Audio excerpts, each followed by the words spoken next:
Hi friends, இன்றைக்கி ஈவினிங்க்கு ஒரு 2 வகையான ஸ்நாக்ஸ் பண்ணணும். ஒரு சிம்பிளான ரெசிபி தான்.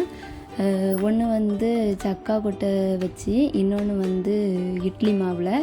அதுக்கு ஃபஸ்ட்டு கொஞ்சம் ஆயில் ஊற்றி கடுகு, உளுந்தம்பருப்பு, பல்லாரி, வத்தல், கருவேப்பிலை போட்டு நல்லா வதக்கிட்டு அதை நம்ம இட்லி மாவு இருக்குல்ல அதில் கொட்டி அதை அதில் கொஞ்சோண்டு மல்லி தழை, உப்பு போட்டு நல்லா கலக்கிக்கிட்டு நம்ம பணியார சட்டியில் கொஞ்சம் எண்ணெய் விட்டு அதில் அந்த மாவுகளை ஊற்றி 2 பக்கமும் மூடி வச்சு வேக விட்டு அதை எடுத்தோன்னே சூப்பரான பணியாரம் ரெடி.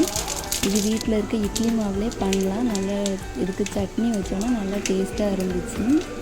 அடுத்து அதே மாதிரி கடுகு, கருவேப்பிலை, பல்லாரி இதெல்லாம் போட்டு வதக்கிட்டு அது கூட காயப்பொடி கொஞ்சம், மஞ்சள் தூள் கொஞ்சம் போட்டு கொஞ்சம் லைட்டாக வதக்கிட்டு அது கூட நம்ம அவிச்சு எடுத்து வச்சுருந்த சக்கா கொட்டை இதில் தோல் உரித்து ஒரு மிக்சியில் போட்டு நல்லா கொஞ்சம் திருன்னு அரைச்சிக்கணும். ரொம்ப மையாக வைக்கக்கூடாது.